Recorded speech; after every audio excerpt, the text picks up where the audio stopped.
вечной весны. Да. Уникален климат. Уникальный климат.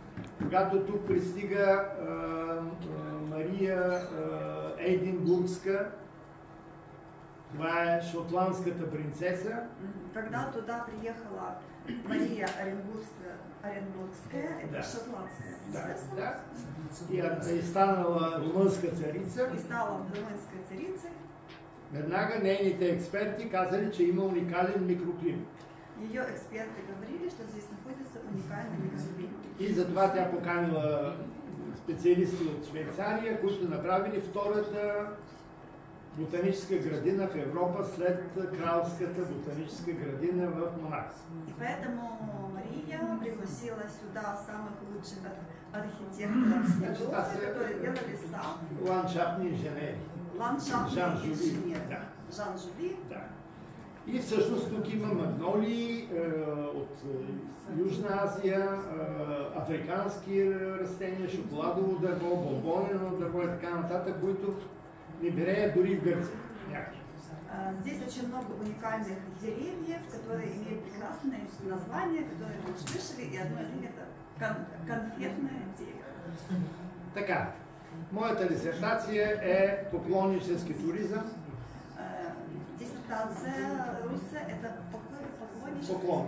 поклоннический туризм. Религиозен. Религиозный. Свети Андрей. Паломничество. Потому что они все поняли ваше... Да.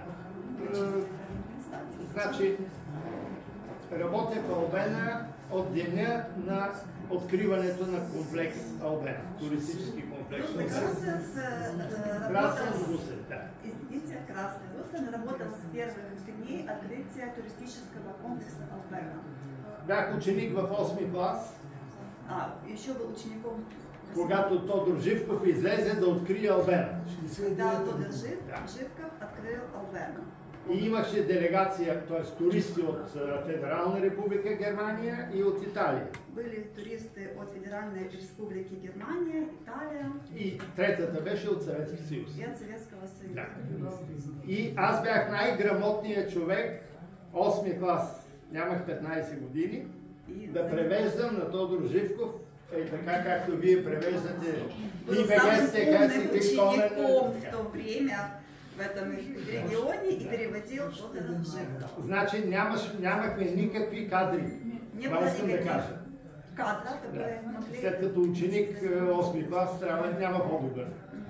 По-късно в региона се създадоха езикови гимназии, второ и трето. Регионът развива перфектно земеделие. Регион развивался в то время очень замечательно в земледелии. Балчик има невероятна почва. Балчик имеет невероятную почву. Урожай фантастичен. Да. Така, второто нещо направлението е туризъм. Второе направление это туризм. И когато значи ние започнахме с 40 хотела Албена. И когда начинали с 40 отелей в Албена. И всяка година посрещахме 330 хиляди гости. И каждый год было 330 тысяч гостей. Албена беше бряг на дружба, 1/3 соц, 1/3 западни, 1/3 българи. Три были части Албены, кто приезжал, это Советский Союз, это Чехия, Словакия, социалистические республики, Западная и България.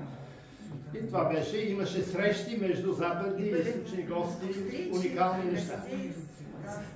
Албена и Балчик, общината, даваме 12% от туризма на България. Албена и Балчик давали 12% от туризма от България. Да, значи това са 20 км плажна ивица. 20-километровая прибрежная зона. Да. Значи, преди това тази зона не е давала една копейка. До того времени эта зона не давала ни одной копейки. А сега този пясък, този плаж дава 12% от почти 4 милиарда евро, които България получава всяка година от туризма. А сейчас 3-4 милиарда евро приходят от этой зоны каждый год. Значи, ние 89-та година станаха промени. После 1989 года начались изменения. И в туризма на региона на Балчик, директорите на туризма бяхме на по 38-40 години. И директоры этих комплексов были там 38. Млади люди. Пришли молодые люди. И си казахме, че нашия регион, Балчик, Албена, трябва да стане водещ европейски курорт. И они решили, чтобы Балчик стал и Албена, это европейский курорт. И ние решихме, че без модерно образование, професионално висше образование не може. И они решили, что без высшего образования это невозможно. Създадохме проект и создали проект за нова школа по туризъм. Нова школа по туризму. И тогава холандското правителство и тогда голландское правителство реши да инвестира нашия проект. Решило инвестировать этот проект. Аз станах директор на холандско училище. И был директор на голландское училище. Това беше филиал на университета на Маастрихт. Это был филиал университета Маастрихт. Да. И всъщност Балчик стана университетски град. И Балчик стал университетским. Всички казваха, че това не може да стане. Все говорили, что это невозможно. Земеделческа не може да има вуз. Это только земледелие, что вуз это невозможно. Аз се хванах и казах, ще бъде. Но Крас сказал, что это будет. 7 години. 7 лет. Връщаха ни, но накрая казах, дойде министъра, погледна и каза, ема вие сте най-доброто в България. И ни дадоха лицензия. Но никто не давал 7 лет лицензии. Аз съм завършил германистика. Сам Крас закончил германист, да. И превеждам средновековни поезии от немски език. И переводил средновековые поезии на български език. Оттам ме пратиха Съюза на преводачите да уча скандинавистика в Копенхаген. В Копенгаген. Скандинавистика, да. А сега трябваше с новия проект с Нидерландия, трябваше в Маастрихт да уча менеджмент на туристическата индустрия. А сейчас в Маастрихт изучают индустрию туристическую. И там бях доцент, преподавах на студенти. Така че това, което чух за вашата школа, много интересно в Полша. Когда сейчас как раз слушал вашу школу в Польше. Но най-важното според нидерландците това е решението. Но очень важно среди нидерландцев это решение. Менеджмент е ефективно управление, ефективно ръководство. Менеджмент е ефективно. И най-важното нещо е решението. И самое главное это решение. Значи аудит, контрол, да, всичко е важно. Это все важно. Но основното е решението, на къде тръгва кораб. Но основное куда двигается цель. Ако тръгне грешно, всичко друго пропада. Если корабль двигается давам ви пример. все другое. В България има курорти, плаж. Курорти, ски. Получаваме 4 милиарда евро. От 10 милиона туристи. България получает много евро. Унгария, Венгрия. Няма плаж. Нет пляжа. Само езеро Балта. Только озеро Балта. Няма планина, ски. Нет гор, нет лыжных спусков. Има 12 милиона или 10 милиона туристи, колкото при нас. 10-12 милиона туристов. Печалбата 12 милиарда, а не България 4. Но результат там 12 миллионов, а в Болгарии только миллиарда, а в Болгарии только 4 да. миллиона. А они 3 раза больше. Да. Да, 3 раза И больше. Холандия. И Голландия. Холандия е 1/3 от България. 1/3 България. Няма ски. Нету лыжных. Няма плаж. Нету пляжа. 42 милиарда евро. Или долара. Да. Културен туризъм. Културный туризм. Това, което вие правите. Това е форма на културного туризма. Это формула културного. Култура здраве, култура възпитание, култура образование, култура питание, танцевание, каквото и масажи, цивилизации, всичко. Все. Да.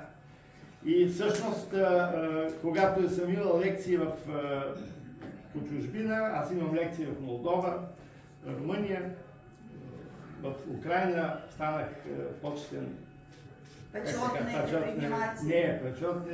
професор съм в Буковинския университет Черновцах. Буковински университет Черновцах. Да, значи винаги започвам лекциите с една дума. Всегда начинал лекции с одного слова. Если мы такие умные, почему же такие бедные? Да, всички разбирам. За мен е обидно. Очень обидно. Да отидеш някъде, Брюксел, и да видиш списък. Англия, Германия, и България. Най-долу в конце концов списък. България внизу списка. Если мы такие умные, почему же такие? Не. Нет. Народопсихология. Это психология народа. Ние минахме, както вие говорихте за епоха Водолея, ние минахме в нова цивилизационна стъпка. Шаги в нова цивилизация. Неподготвени. Но мы не готовы. Първото най-важно нещо – обучение. Первое, что важно, это обучение. Когато хората са обучени, когда люди обучены, те знаят какво предстои, те знаят, что будет, и знаят как да се справят. И знаят как себя вести. И ще се справят. И те могут справиться. Поне 70%. Около 70%. Така че аз приветствам вашата сериозна наука. Мои приятели от Украина ми споделиха много приятни неща за вашата така мировая, значима с известност, световна известност имате вече. Поделиться с приятелями. И си мисля, че огромно бъдеще предстои пред вас. И у него очень такое мысли, что будет большое будущее. Но, според мен, като рекламен човек, би трябвало, според мен, да... Не, може би имате, не зная, но би трябвало повече проекти да правите, международни участие, да се тръби, да се чува, да се говори, да се обсъжда. Больше международных проектов, чтобы вас слышали, чтобы вас видели, слышали, чтобы вы звучали. И аз си мисля, само едно нещо не съм съгласен. Да бъдам Зодия Рак. Зодия Рак, нали има винаги едно съмнение. Зодия Рак. Значи, вие показахте, господин професоре, перфектния град. Виталий Андреевич показывал. Кръглия град. Перфектный град, город. Круглый город. Пиша нова книга за Атлантида. Вы пишете? Да, у меня несколько.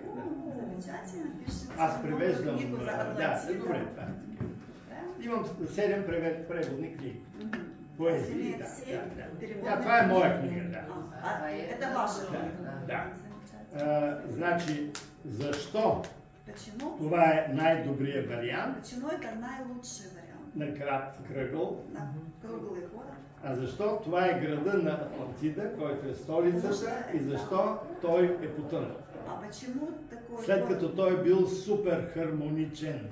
Почему город Атлантида был в таком же формате? Столичният град на Атлантида е бил кръгъл. Города Атлантида была круглая, но вся Атлантида утонула. Почему? У нас есть тоже историческая книга на эту тему. У нас есть историческая книга, на тези теми. С удоволствие ще прочитам. Аз мисля, лично да ви кажа, ние сме хора край Черно море. Атлантида е била в Черно море. Атлантида била в Черно море. И всичко това, което се описва, е всъщност тази черноморска цивилизация. Мария Гимбутас от Литва доказа, че първо европейците, това е от, т.е. южно от Будапеща. Будапеща, Киев надолу. Будапешт, Киев и вниз. Без Греция.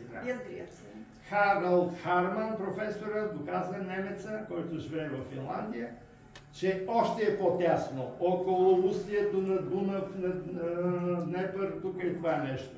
Триполи, което е в Украина, Хаманджия в Румъния, Доран Полак при нас, което е наблизо. И завършвам. Най-интересното нещо при нас, което не е... Да, не е завършено е.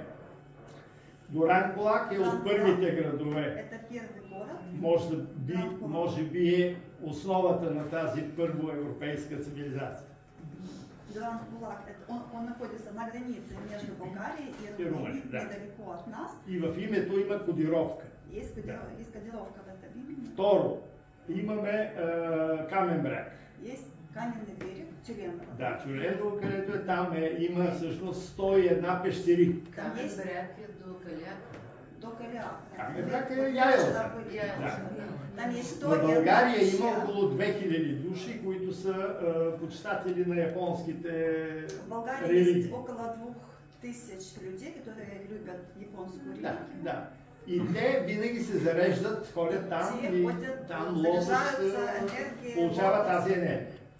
Получават енергия. На 10 км 12 от Балчик, 12 км от Балчик се намира оброчище, където са правили оброк. И там е бил свети Атанасий Велики, да, който в 345 година бива и прави манастир. Да, по-късно идва мюсюлманин, който е за Лабаба и там е. И последното място, това е село Църква. Където са съборили църквата. Църквата е носила името Свети Спас. Църква носила име Светой Спас. И тогава, когато събарят църквата и манастира, сутринта при изгрева на слънцето изриква фонтан. И вечер с захода на слънцето извира вода. Най-интересното е, че този фонтан извира всяка година, точно на този ден Свети Спас. Самое интересное, что этот фонтан, он появлялся каждый год в день Святого Спаса. И водата е за пиене, който е не боледува цяла година. Это была исцеляющая вода. И най-невероятното последно е, че всъщност този фонтан извира винаги на Свети Спас, а Свети Спас всяка година е различна дата. Примерно това не е на 2 май всяка година, а винаги се мести и точно тогава извира. Единственото село в България, което носи името Църква. И според мен там могат да се направят някои от вашите неща, които са уникални и вече търсят съчетание. Аз бих предложил да бъде нещо като тематичен парк за религиозни почитатели, така нататък, да се правят гимнастики, масажи, упражнения и много други неща, разбира. Надеяться, что на этом месте будет построен центр, где будет производиться и оздоровление, и история. Благодаря за вашето внимание.